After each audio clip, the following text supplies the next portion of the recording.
என்ன பரீட்சை டென்ஷனில் இருக்கீங்களா? ஒரு டென்ஷனும் வேணாம். ஹாய் கைஸ், இன்னைக்கான வீடியோ என்னன்னு பார்த்தீங்கன்னா, நீங்கள் தமிழில் பார்த்த மாதிரி இந்த NASM வந்து நான் எக்ஸாம் என்ரோல் பண்ணியிருந்தேன் அண்ட் தென் அதில் பாஸும் ஆகிட்டேன். இதில் என்னோட எக்ஸ்பீரியன்ஸை ஷேர் பண்ணுறதுக்காக தான் இந்த video. NASM national association of sports medicine, இது வந்து ஒரு ஆர்கனைசேஷன். இதில் நிறையவே சர்டிஃபிகேஷன் இருக்குது. இதில் ஒன் ஆஃப் த சர்டிஃபிகேஷன் தான் வந்து CPT, சர்டிஃபைட் பர்சனல் ட்ரெயினர். இதுதான் நான் சூஸ் பண்ணேன். அண்ட் இதில் எக்ஸாம் வைஸில் பார்த்தீங்கன்னா இதில் 2 டைப் இருக்குது. ப்ராக்டட் இருக்குது, நான் ப்ராக்டட் இருக்குது. ப்ராக்டரில் பார்த்தீங்கன்னா ஒரு இண்டிவிஜுவேட்டரு நம்ம எக்ஸாம் எழுதும் போது பார்த்துக்கிட்டே இருப்பார். அண்ட் தென் வந்து நம்ம யாராவது சொல்லி கொடுக்குறாங்களா, இல்லை ஏதாவது பார்த்து எழுதுகிறோமா, இல்லை நம்ம ரூமில் சுற்றி என்ன இருக்குது எல்லாமே கேட்பாங்க. கொஞ்சம் ரொம்பவே ஸ்ட்ரிக்டாக செக் பண்ணுற மாதிரி இருக்கும். அண்ட் நான் ப்ராக்டட் பார்த்தீங்கன்னா இதில் எனக்கு ஐடியா இல்லை, பட் ஆனால் இது ஒரு ஓப்பன் புக் எக்ஸாமாக தான். அண்ட் பார்த்தீங்கன்னா இதில் எப்படி வந்து லேர்ன் பண்ணணும்னு பார்த்தீங்கன்னா, நீங்கள் முக்கியமாக ஒரு மக்கப் பண்ணுற ஸ்டூடெண்ட்டாக இருந்தீங்க அப்படின்ற போது இது ரொம்பவே கஷ்டம்.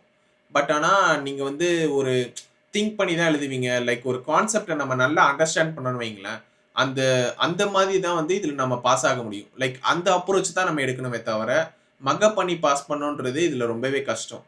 ஏன்னா ஒவ்வொரு கொஸ்டின்ஸும் வந்து ரொம்பவே ட்ரிக் பண்ணி கேட்பாங்க. லைக் 4 ஆப்ஷனுமே அதுக்கேற்ற மாதிரி உள்ள ஆன்சர் மாதிரி தான் இருக்கும். பட் டெக்ஸ்ட் புக்கில் நம்ம என்ன லைக் அந்த போர்ட்டல்லையோ இல்லை டெக்ஸ்ட் புக்கில் என்ன அவங்க கொடுத்துருக்காங்களோ அதை தான் அவங்க கொஸ்டின் கேட்டு நீங்கள் ஆன்சர் எழுதணுமே தவிர, நீங்கள் ஓனாக சிந்திக்கிறேன்னு எழுதக்கூடாது. டெக்ஸ்ட் புக்கில் உள்ளவங்க தான் அவங்க எதிர்பார்ப்பாங்க. அண்ட் வந்து நம்ம அந்த சில கான்செப்ட்லாம் இருக்கும். இப்போ அந்த அசஸ்மெண்ட்டில் இப்போ ஓவர்ஹெட் ஸ்குவாட் அசஸ்மெண்ட்டில் வந்து எது வந்து அண்டர் ஆக்டிவ், எந்த மசில்னா இந்த மசிலா அப்படின்ற மாதிரி நிறைய கேட்பாங்க. ஓவர் ஆக்டிவ் என்ன, இல்லை நீ வேல்கஸில் உள்ள ஓவர் ஆக்டிவ் என்ன அப்படின்ற மாதிரி கொஞ்சம் இன்டெப்த்தாக கேட்பாங்க. அண்ட் வந்து நம்ம புரிஞ்சிருந்தோம்னு வைங்களேன், புரிஞ்சு லேர்ன் பண்ணியிருந்தோம்னா அதை வந்து நம்ம ஈஸியாக எழுத முடியும். இல்லை நீங்கள் ஒரு சயின்ஸ் பேக்ரவுண்டில் இருக்கீங்கன்னா கூட இது கொஞ்சம் ஈஸியாக தான் இருக்கும்.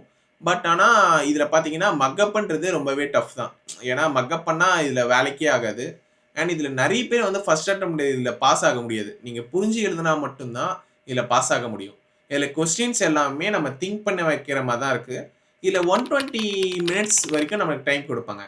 இதில் 120 மினிட்ஸில் 120 மார்க் இருக்குது.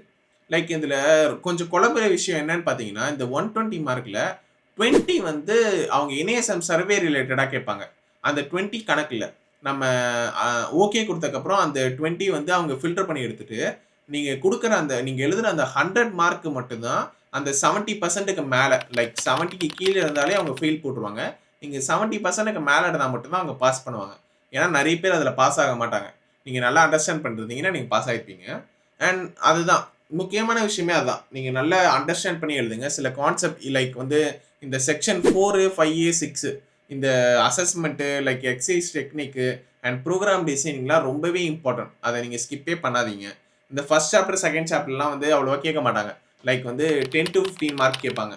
நான் வேணால் அந்த மார்க் வந்து ஆட் பண்ணுறேன். லைக் இந்த 3 சாப்டரில் மட்டும்தான், இந்த 3 செக்ஷனில் மட்டும்தான் நிறைய மார்க் வரும். லைக் 15 to 25 மார்க் கிட்ட வரும். அதனால தான் இந்த சாப்டர் நான் அழுத்தி சொல்கிறேன். இது ரொம்ப இம்பார்ட்டன்ட். கைஸ், இதான் என்னோட ரிவ்யூ. இதை பார்த்தீங்கன்னா இந்த NASM ரிலேட்டடாக நம்ம கண்டென்ட் போடலாமான்னு சொல்லிட்டு நீங்கள் கமெண்ட்டில் சொல்லுங்கள். லைக் வந்து எனக்கு ஒரு ஐடியா இருக்குது. லைக் தமிழில் யாருமே இல்லை இந்த மாதிரி இந்த 1 to 23 சாப்டரை வந்து எக்ஸ்பிளைன் பண்ணி லைக் டீச் பண்ணுற மாதிரி இல்லை. இன்கேஸ் உங்களுக்கு ஓகே அப்படின்னா நீங்கள் கீழே கமெண்ட் பண்ணுங்கள். நான் வந்து அடுத்தடுத்த வீடியோஸில் போஸ்ட் பண்ண ட்ரை பண்ணுறேன். பிடிச்சிருந்துச்சுன்னா லைக் பண்ணி ஷேர் பண்ணி சப்ஸ்கிரைப் பண்ணுங்கள். பை. கான்ஃபிடென்ட்டா இருங்க சார், நல்லதே நடக்கும் சார், வெற்றி நிச்சயம் சார்.